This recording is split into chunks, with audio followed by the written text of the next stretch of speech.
প্রথমটা নিজন্য না রেখে নির্লজ্জ রাখা উচিত ছিল, আর সেজন্য না রেখে একদম তৃণমূল নেতাদের পিঠে ওটা স্ট্যাম্প মেরে দেওয়া উচিত ছিল। এরকম ধরনের প্রকল্প চলে না।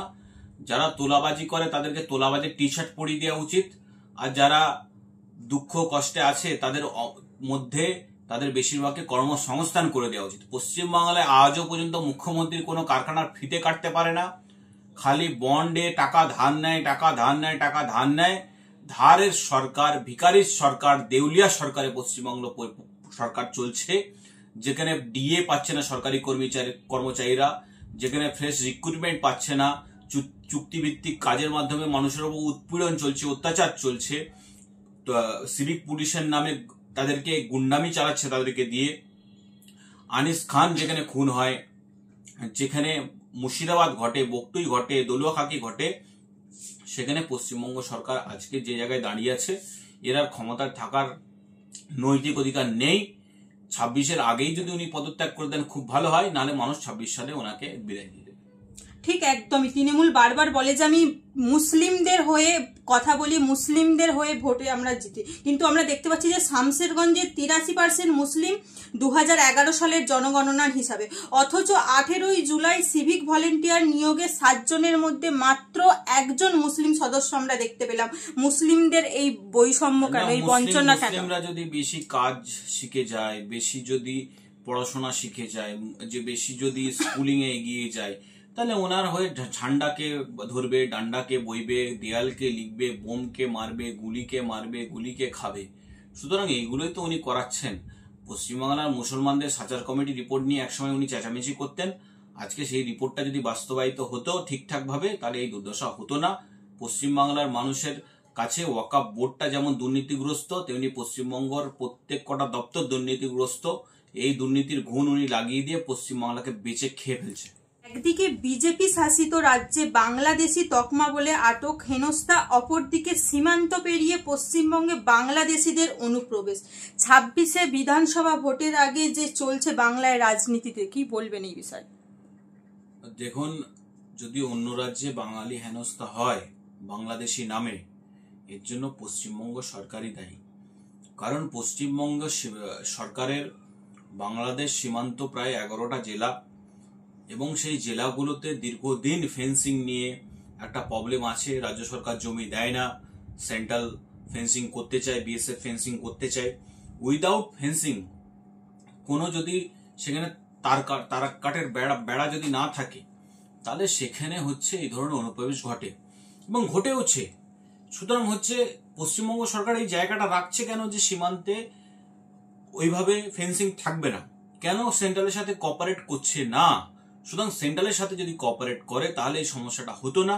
যেমন উনি আরজিকর কাণ্ড ঘটিয়ে গোটা বিশ্বে বাংলার মুখ পুড়িয়েছেন, যেমন পঞ্চায়েতে 50-এর উপর খুনাখুনি করে পশ্চিমবাংলার নাম ভারতবর্ষে মিটিয়ে দিয়েছেন, বদনাম করেছেন, তেমনি এইভাবেই বাঙালিদেরকে আজ অত্যাচার সহ্য করতে হচ্ছে।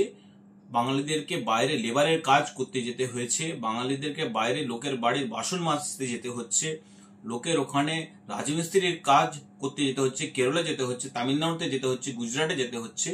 দুর্ভাগ্য পশ্চিমবাংলার এরকম একজন শাসক আমরা পেয়েছি, যিনি উন্নয়ন চায় না, উন্নয়নের নামে তোলাবাজি চায়, উন্নয়নের নামে কয়লা থেকে টাকা চায়, উন্নয়নের নামে বাজার থেকে টাকা চায়, রোজার সময় ফলের থেকে টাকা চায়, উন্নয়নের নামে ভুয়ো শিক্ষককে নিয়োগ চাই, উন্নয়নের নামে বকটুয়ের মতন ঘটনা চাই, উন্নয়নের নামে বিভিন্ন জায়গায় আপনারা দেখছেন বোমাবাজি থেকে তোলাবাজি থেকে সব জায়গায় তৃণমূল তৃণমূল তৃণমূল। সুতরাং এই জায়গায় দাঁড়িয়ে এটা আমাদের লজ্জা যে পশ্চিমবাংলায় তৃণমূল নামক একটা দল আছে, যার নীতি নেই, আদর্শ নেই, যার নীতি আদর্শ হচ্ছে চুরি, টাকা মারা, বাটপারি করা, এটাই তার ধর্ম।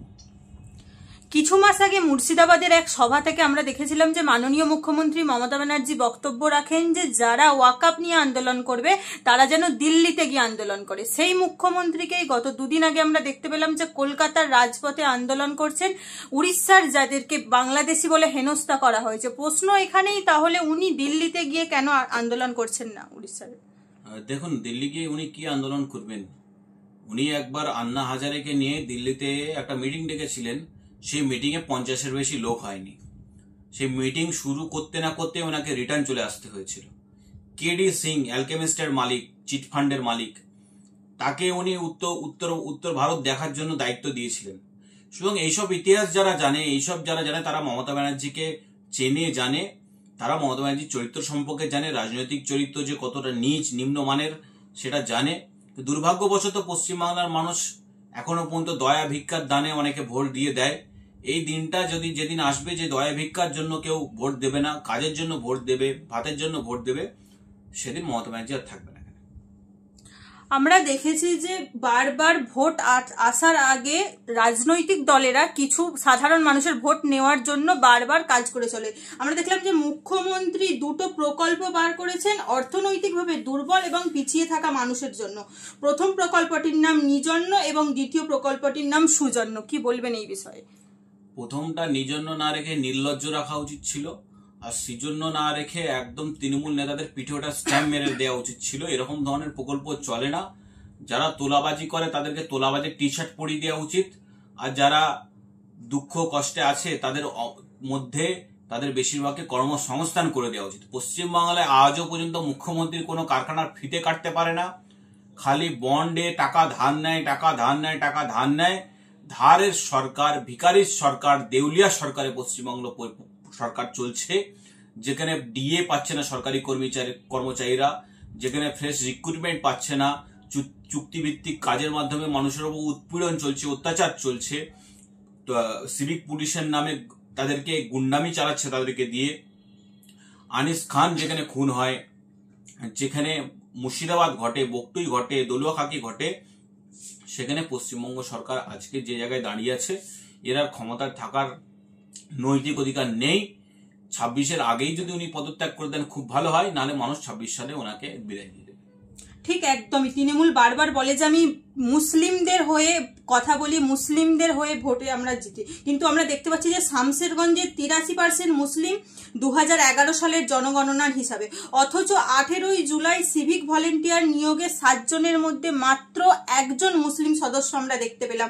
মুসলিমদের এই বৈষম্য কেন, এই বঞ্চনা কেন? মুসলিমরা যদি বেশি কাজ শিখে যায়, বেশি যদি পড়াশোনা শিখে যায়, যে বেশি যদি স্কুলিং এ এগিয়ে যায়, তাহলে ওনার হয়ে ঝান্ডাকে ধরবে, ডান্ডাকে বইবে, দেয়ালকে লিখবে, বোমকে মারবে, গুলিকে খাবে। সুতরাং এইগুলোই তো উনি করাচ্ছেন। পশ্চিমবাংলার মুসলমানদের সাচার কমিটি রিপোর্ট নিয়ে একসময় উনি চেঁচামেচি করতেন। আজকে সেই রিপোর্টটা যদি বাস্তবায়িত হতো ঠিকঠাক ভাবে, তাহলে এই দুর্দশা হতো না। পশ্চিমবাংলার মানুষের কাছে ওয়াকফ বোর্ডটা যেমন দুর্নীতিগ্রস্ত, তেমনি পশ্চিমবঙ্গের প্রত্যেক কটা দপ্তর দুর্নীতিগ্রস্ত। এই দুর্নীতির ঘুণ উনি লাগিয়ে দিয়ে পশ্চিমবাংলাকে বেঁচে খেয়ে ফেলছে।